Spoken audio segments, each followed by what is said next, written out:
I was just posing for a thumbnail and I wasn't even recording. Haha.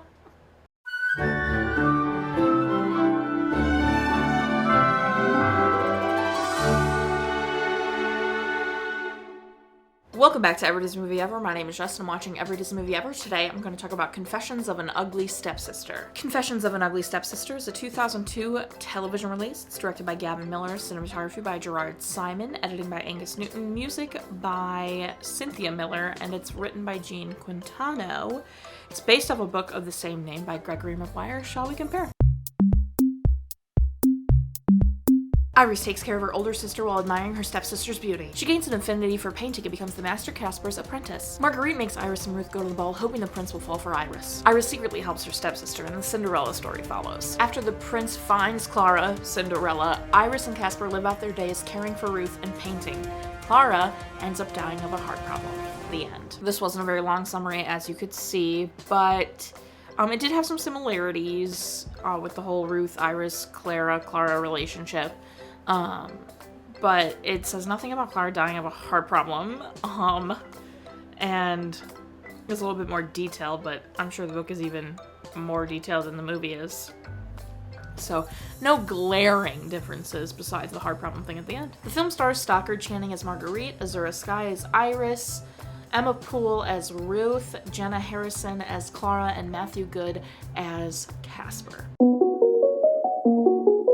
Stockard Channing wasn't nearly as good as she can be, and I have no one to blame but the director for this, because Stockard Channing has been in Grease, obviously, and has also been in a million other things. My personal favorite as Abby in West Wing, and she's phenomenal in both of those things, so I feel like she didn't reach her full potential here because she was probably given bad direction. The script was a little bit weaker, but definitely bad direction, so I blame the director for that. Lately, I feel like we've had some pretty high quality cinematography for some of these television releases, and then this one took me straight back. This one felt, it's probably just the version I found because they don't have this really anywhere and they haven't remastered it by any means, but it definitely felt back like I was watching a much older television release. So there was a lot of good movement for the cinematography, but it definitely wasn't anything to write home about lighting wise.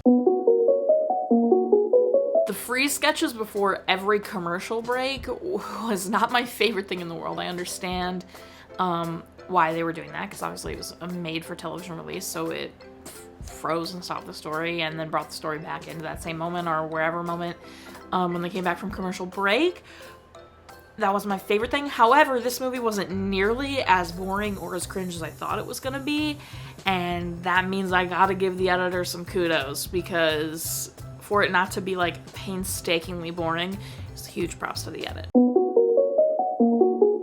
I think the opening music was really pretty and did a great job setting the tone and vibe for the film. I knew exactly what period feeling to expect when the music started right at the beginning.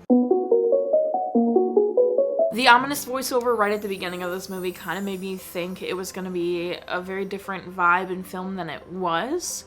I really liked the twist of this movie that the stepsisters and the Cinderella character get along. I like that they gave some depth to the stepsisters and to Clara, the Cinderella character. I really enjoyed that aspect of the film, which I'm sure is from the book mostly. What I wasn't crazy about is the big push on she's ugly, so no one will pay her any mind. And I'll talk more about this during the lesson section, but that definitely wasn't my favorite part of this film, especially because they just it's just pounded. It's pounded, and Iris is ugly, no one will pay her any mind. Iris is ugly, no one cares about Iris, she's ugly, even her mom. And speaking of this Marguerite, the stepmom, she was very hot and cold. I don't think the writers could figure out how evil they wanted her to be, or how redemptive they wanted her to be, because in the beginning it's very much she's just trying to do everything she can to have a good life for her daughters, and you're like, okay, that makes total sense. But then she goes and does some nasty things, which aren't great. She's a pretty con lady, and then she just randomly starts mistreating Clara, and you're kind of I get that you love your daughters, but you're nothing but nasty to your daughters, so you also be it just all makes no sense a lot of the time. And then she keeps Clara from going to the ball because she wants Iris to marry the prince, but then at the very end, she doesn't even try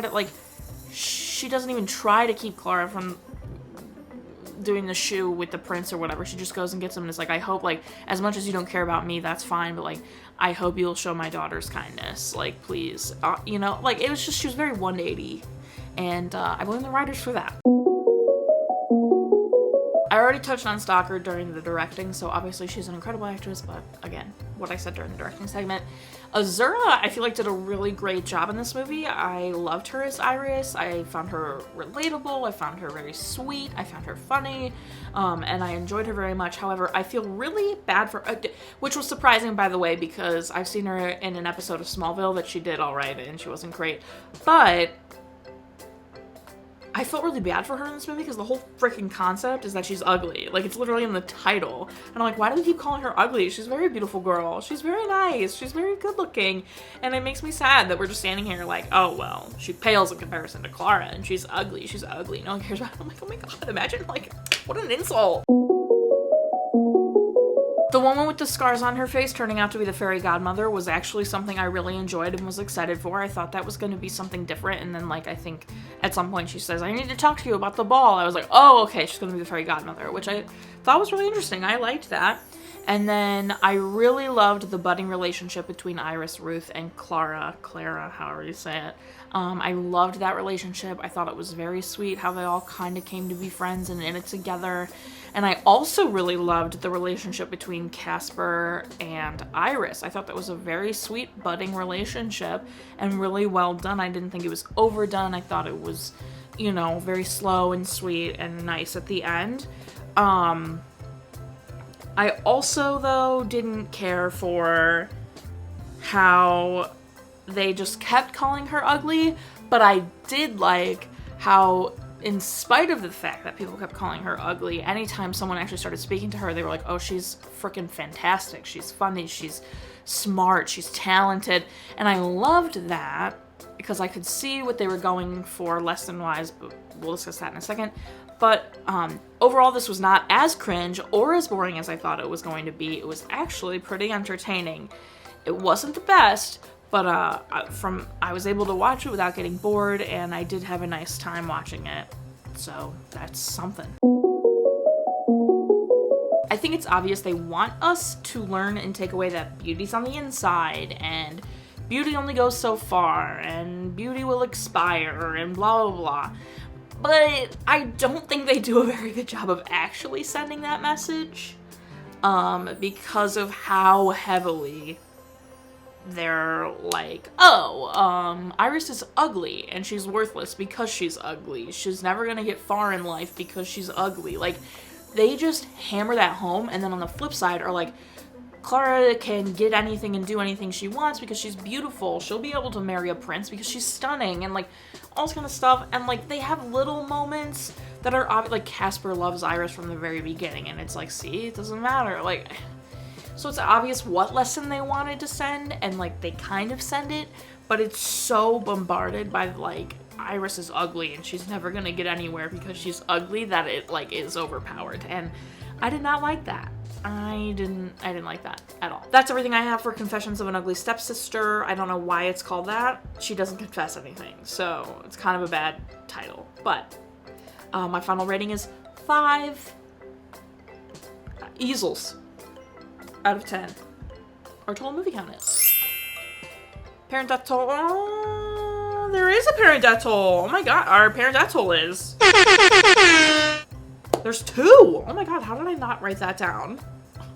Cry count is still the same. If you want to keep up with what movie I'm watching when, follow me on Instagram and Twitter. You'll find out what movie I'm watching when. I put out videos every Monday and Friday and sometimes Wednesday. Join Patreon, daily trivia, weekly random facts, monthly podcasts, whole shebang going on over there. Buy merch. Can't buy this, but there's lots of other merch. Until next time, comment, like, subscribe, and I'm not in charge of your life. You are, so you do, and don't be... I guess Marguerite about it, but like, no, don't be that one guy that like wanted to marry Clara. Ugh. I need chapstick. My lips look major chapped. I'm filming this on March 1st, my dudes. Holy heck, we've made it. It's March. Spring has sprung. I suppose. Although it is supposed to be 50 today, so. Yeah, this pocket is, like, every time deceptively bigger than it seems. That's lipstick, not chappy. I need the chippity chappy! Oh, it's literally right in front of my face. Cool. Love that for me.